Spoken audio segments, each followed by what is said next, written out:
جو دل سینکڑوں ناپاک محبتوں کے بتوں سے بھرے پڑے ہوں، بھلا اس میں وہ اپنی محبت رکھ دے گا؟ نہیں۔ اپنے محبوب بندوں کی محبت کے لیے دل چنتا ہے تو اپنی محبت کے لیے تو پھر اور ان چنے ہوئے دلوں میں سے بھی مزید چنیدہ دل دیکھے گا۔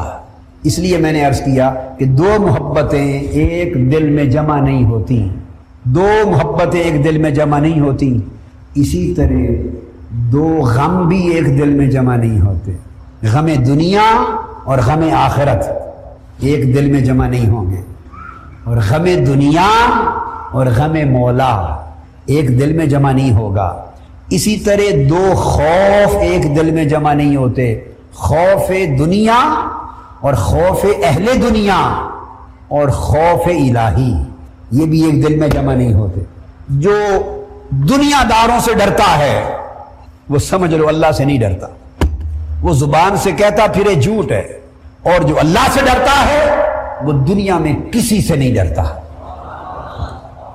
یہ معنی ہے لا خوف علیہم ولا ہم یحزنون، چونکہ لا کے بعد خوف اور یحزنون کا لفظ دو طور پہ آ سکتا تھا، لا خوف علیہم بھی آ سکتا تھا منصوباً، میری بات کو سمجھے، مگر یہاں لا خوف نہیں کہا، لا خوف علیہم۔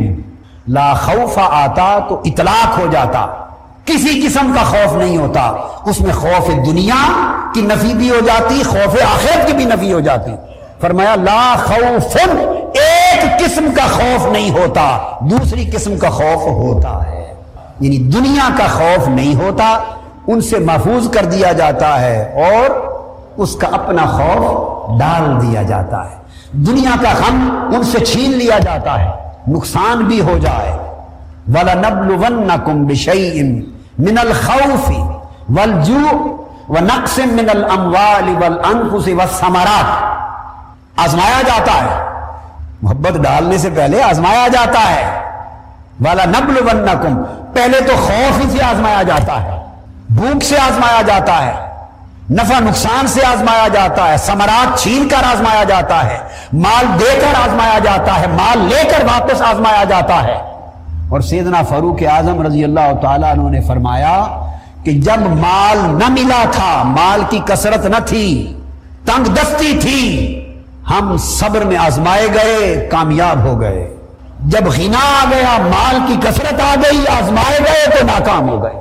یہ لوگوں کی بات کہہ رہے ہیں، لوگوں کی بات بتا رہے ہیں۔ کچھ لوگ تنگ دستی میں ناکام ہو جاتے ہیں، کچھ لوگ فراخ دستی میں ناکام ہوتے ہیں۔ تنگ دستی کی ناکامی کہ صبر کا دامن چھوڑ بیٹھتے ہیں، اور خوشحالی اور فراخ دستی کی ناکامی کے شکر کا دامن چھوڑ بیٹھتے ہیں۔ یہ دھیان نہیں رہتا کہ کس نے دیا ہے، بس وہ سمجھتا ہے میرے ہنر سے میں نے کمایا ہے۔ تو اللہ رب العزت وَلَنَبْلُوَنَّكُمْ یہ چناؤ کے لیے ہے، چنتا ہے کہ کیسا ہے، کیسا ہے، اور پھر اگر اچھا پا لے، سارے ٹیسٹ ہو جائیں اور ہر ٹیسٹ میں، ہر ایگزام میں، ہر امتحان میں دل کامیاب ہو جائے، ثابت قدم رہے، صحرا میں اڑنے پھرنے والے پتے کی طرح نہ رہے، جو حرص و ہوس دنیا کی آندھیوں میں کبھی اڑ کے ادھر جاتا ہے، کبھی اڑ کے ادھر جاتا ہے، ان پتوں کی طرح نہ رہے، ثابت رہے، جمع رہے دل اس کی محبت پر، اللہ کے خوف پر، اس کے غم پر، اللہ کی طلب پر، اس کے تقویٰ پر، اس کے توکل پر، اس کی رضا پر، اس کی تخلیص پر، اس کی عطا پر، اس کی رحمت پر، اس کی قربت پر، اور اللہ کی طرف تکنے اور اللہ پر جو دل جمع رہے، پھر وہ کہتا ہے میری محبت، اس کا دل ایسی سیج ہے، جاؤ اس پر سو جاؤ، اس کے دل کی دلہن بن جا، اس کے دل میں جم جا، اس لیے کہ یہ وہ دل ہے، اس نے ہر محبت اپنے اندر سے نکال دی ہے، ہر غم نکال دیا ہے، ہر طلب نکال دی ہے، ہر رغبت نکال دی ہے، ہر حرص نکال دیا ہے۔ جب دل کا کوٹھا ہر حرص و طلب سے پاک ہوتا ہے تو اس کی محبت دلہن بن کر دل کے سیج پہ آ جاتی۔ حضرت فضیل ابن ایاز نے عن طریق عبداللہ ابن مسعود رضی اللہ تعالیٰ عنہ یہ حدیث رسول روایت کی کہ جب یہ محبوب ہو گئے، اللہ کے دوست ہو گئے، تو پھر اللہ تعالیٰ خود بھی اہتمام کرتا ہے، ان کو محبت دنیا سے بچانے کا خود بھی اہتمام کرتا ہے، چونکہ وہ محبوب بھی بن گیا، محب بھی بن گیا، محبوب بھی بن گیا محب بھی بن گیا، وہ خود بھی حفاظت کرتا ہے تاکہ ان کے دل کسی دوسری محبت میں پھنس نہ جائیں۔ تو کیسا اہتمام کرتا ہے؟ حدیث فرماتا ہے یا دنیا مری علی اولیائی، اللہ فرماتا ہے اور یہ فرماتا رہتا ہے دنیا کو، اے دنیا خبردار سن لے، میرے اولیاء کے اوپر کڑوی بن کے رہ۔ اے دنیا جو میرے ہو گئے ہیں ان کے لیے کڑوی بن کے رہ، ولا تحلو لی لہم، اور ان کے لیے بہت میٹھی نہ بن۔ ہائے ہائے، یہ پہلی حدیث تھی، میرے اولیاء کے لیے کڑوی بن کے رہ، ان کے لیے بہت میٹھی نہ بن، بڑی شیریں نہ بن۔ ولا تحلو لی لہم، ان کے لیے بہت میٹھی نہ بن جا۔ اگر تو میرے اولیاء کے لیے ہماتن ہر وقت ہمیشہ بڑی میٹھی بن گئی تو فتفتنیہم، کہیں ایسا نہ ہو کہ ان کے دل تجھ میں مبتلا ہو جائے، تیرے فتنے میں مبتلا نہ ہو جائیں۔ اور میں نہیں چاہتا، انہیں مجھ سے محبت ہے، مجھے ان سے محبت ہے، میں نہیں چاہتا کہ وہ تیرے فتنے میں الجھ جائیں، بس وہ میرے رہیں میں ان کا رہوں۔ کوئی چیز اس کائنات میں اس وقت ایسی موجود نہیں جو من و ان لفظ و حرف کے اعتبار سے اور اپنی کامل ترتیب و ترکیب کے اعتبار سے اسی شکل میں ہو جیسے زبان مصطفیٰ سے نکلی تھی۔ میری بات آپ سمجھیں، کوئی شے دنیا میں نہیں ہے سوائے دو چیزوں کے، ایک قرآن اور ایک حدیث۔ قرآن کی حفاظت اللہ نے کی خود، اور حدیث کی حفاظت کا اہتمام اللہ رب العزت نے حضور کی امت کے ائمہ کے ذریعے کرایا۔ انا نحن نزلنا الذکر وانا لہ لحافظون۔ اب اس کی حفاظت ہو گئی۔ اب آپ ذرا سوچئے، آپ چاہیں کہ کوئی ایسی چیز ملے کہ آقا علیہ السلام کے، اب آقا علیہ السلام کے لب مبارک تو آپ دیکھ نہیں سکتے، آواز مبارک تو آپ سن نہیں سکتے، میری بات سن رہے ہیں؟ ظاہراً صحابہ کرام کی طرح اس مجلس میں تو آپ بیٹھ نہیں سکتے، چہرہ انور اس شان کے ساتھ تو آپ تک نہیں سکتے، سوائے اس خوش نصیب کے کہ جسے خواب میں جلوہ نصیب ہو، یا اس خوش نصیب کے کہ جو بڑے کم کہ جسے حالت بیداری میں کچہری نصیب ہو جائے۔ یہ تو انقا چیزیں ہیں، عقل چیزیں ہیں، لہذا کوئی خوش نصیبی وہ دستیاب نہیں ہے کہ آقا علیہ السلام کے چہرے انور کو آپ ان آنکھوں سے تک سکیں، آواز مبارک کو ان کانوں سے سن سکیں، کوئی چیز جس کو آقا علیہ السلام نے چھوا تھا اسی حیات میں وہ پڑی ہو آپ ہاتھ میں لے سکیں، کوئی چیز جو آقا علیہ السلام نے دی تھی اسی حیات میں موجود ہو کہ آپ اس کو لے سکیں۔ ہاں ایک قرآن ہے، ایک لفظ اور ایک حرف کے بھی فرق کے بغیر قرآن مجید کے کلمات، قرآن مجید کی آیات، اس کے الفاظ، اس کے حروف، ایک ایک حرف و لفظ وہی ہے جو زبان مصطفیٰ سے نکلا تھا۔ اور کتنی خوش نصیب ہے امت محمدی کہ جس طرح حضور نے پڑھا اسی طرح آج آپ کے پاس قرآن کی شکل میں ہے۔ آج جب پڑھتے ہیں الف لام میم ذالک الکتاب لا ریب فیہ، تو خدا کی قسم یہ وہی کلمات اسی ترتیب و ترکیب سے پڑھتے ہیں جیسے مصطفیٰ نے پڑھے تھے۔ تو آپ گویا تلاوت قرآن کر کے مصطفیٰ کریم کے پڑھے ہوئے کی نقل کر رہے ہیں۔ اولیاء اللہ جیسا اعمال صالحہ میں کمر بستہ کوئی نہ تھا، اولیاء اللہ جیسا قائم اللیل کوئی نہ تھا، وہ تو صائم الدہر تھے، وہ قائم اللیل تھے، ان سے بڑھ کر متمسک بشریعت کوئی نہیں تھا۔ احکام شریعت کی پابندی کرنا یہی عین تصوف۔ اولیاء اللہ ہمارے ہاں جس مقام و مرتبہ پہ پہنچے وہ بڑی کثرت سے نماز پڑھتے تھے، روزے بڑی کثرت سے رکھتے، عبادات میں سب سے آگے بڑھے ہوئے تھے، اعمال صالحہ میں، خیرات میں، حسنات میں، نیکیوں میں، طاعات میں، تقویٰ میں سب سے آگے بڑھے ہوئے تھے، شب بیداریوں میں، عبادت گزاریوں میں سب سے آگے بڑھے ہوئے تھے۔ ارے یہی تو شعار اولیاء تھا، یہ عمل ان کی زندگی میں تھے، مگر ان چیزوں نے محض ان کو ابدال کتب اور حوث نہیں بنایا، محض ان چیزوں کے سبب وہ ان رتبوں پر نہیں پہنچے جن پر پہنچے تھے۔ تو فرمایا کس ذریعے سے پہنچے؟ یہ اعمال مددگار ہوئے، یہ اعمال مددگار ہوئے، مگر اصل سبب ان کو بلند مراتب تک پہنچانے کا فرمایا انما ادرکا بسخاء الانفس وسلامت الصدر والنصح للامہ. فرمایا 3 چیزیں ایسی تھیں اولیاء میں، غوثوں میں، کتبوں میں، نجبا میں، نقبا میں، ابدالوں میں، اولیاء میں، اخیار میں، صالحین میں، اہل اللہ میں 3 چیزیں ایسی تھیں کہ بڑے سے بڑے بلند رتبوں پر انہوں نے پہنچایا. اور یہ شب زندہ داریاں، شب بیداریاں، عبادت گزاریاں، یہ طاعتیں، یہ عبادتیں، یہ ان کی سپورٹر تھیں. رتبے پر پہنچانے والی 3 چیزیں تھیں. کیا؟ کہ ان کے نفوس سخی تھے، ان کے نفس سخی تھے. نفس سخی ہونے کا مطلب کیا ہے؟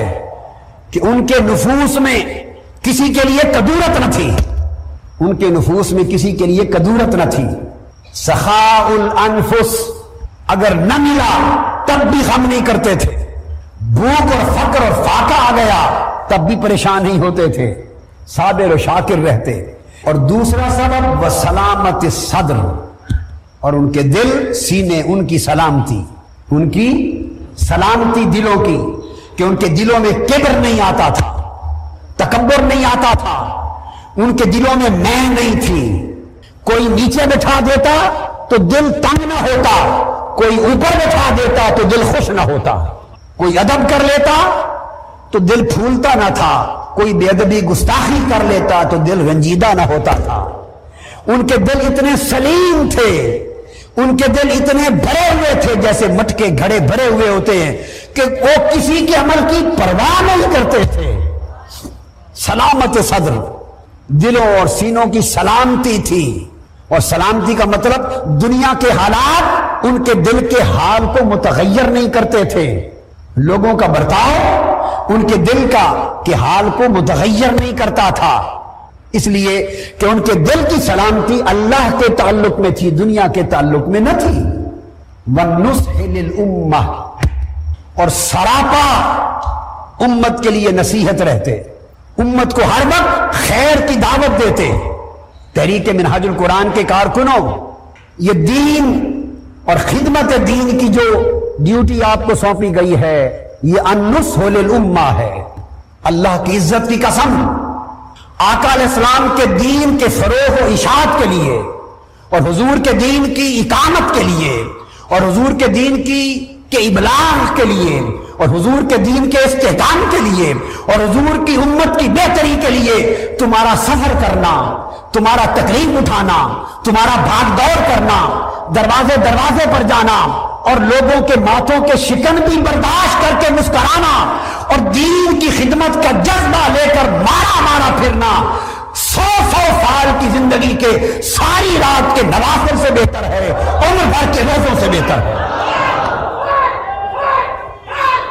وہ یہ بتانا چاہ رہے ہیں حضرت فضیل ابن عیاض کہ یہ جو ولایتیں ملی، ہم نے بڑی نمازیں پڑھی، 1000 نوافل پڑھ دیے، مگر ان نفلوں نے قطبیتوں تک نہیں پہنچایا، ہمیں خدا کی بارگاہ میں مقربیت کے اس درجے تک نہیں پہنچایا اور محبوبیت کے اس درجے پر نہیں پہنچایا کہ رب خود خوش ہو جائے اور خود پوچھے بندے کیا حال ہے.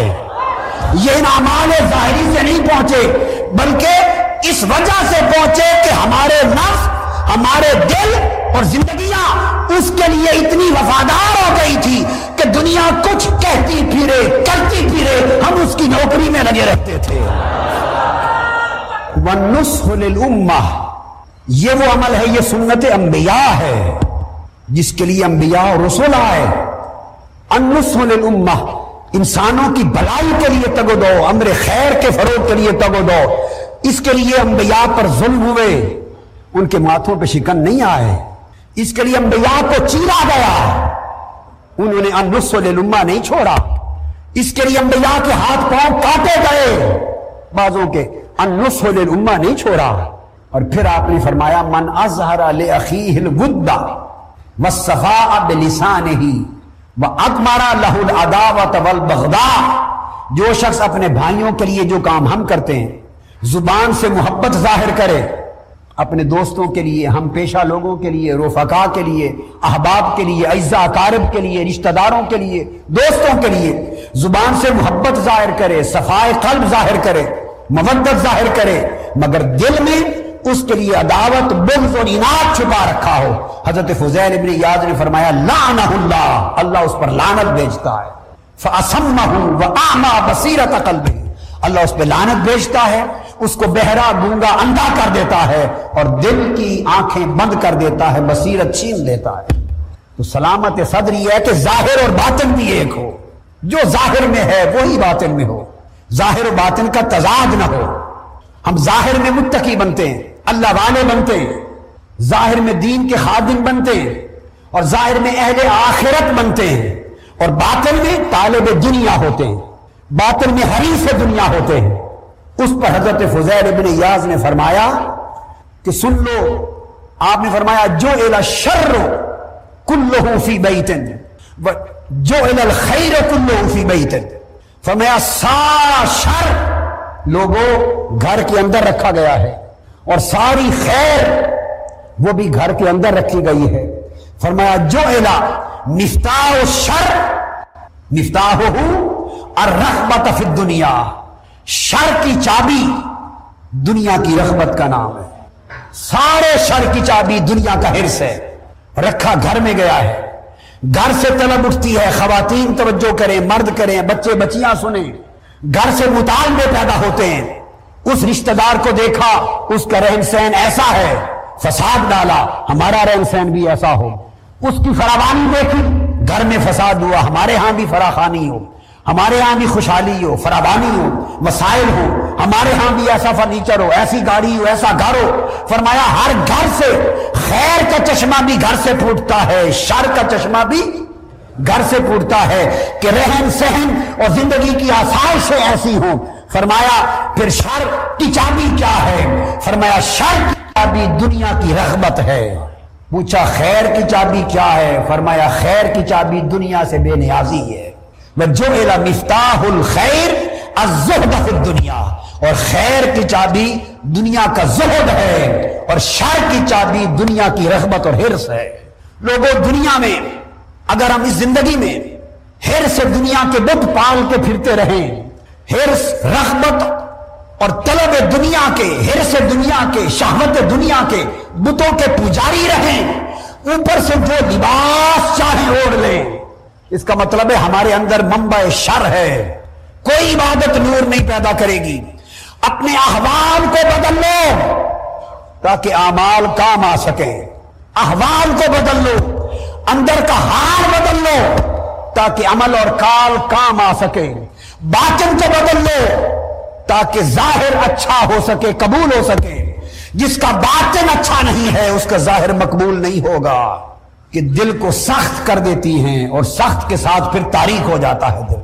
جب دل میں قساوت آ جاتی ہے، پتھر کی طرح سخت ہو جاتا ہے تو وہ اندھیرا آ جاتا ہے، ایمان کا نور سلب ہو جاتا ہے، معرفت ختم ہو جاتی ہے، دل اندھا ہو جاتا ہے، پتھر کی طرح سخت ہو جاتا ہے، اس پر نصیحت عمل نہیں کرتی، اثر نہیں کرتی، اللہ کا ذکر اثر نہیں کرتا، اس کی محبت نہیں داخل ہوتی، پتھر کی طرح دل سخت ہو جاتا ہے۔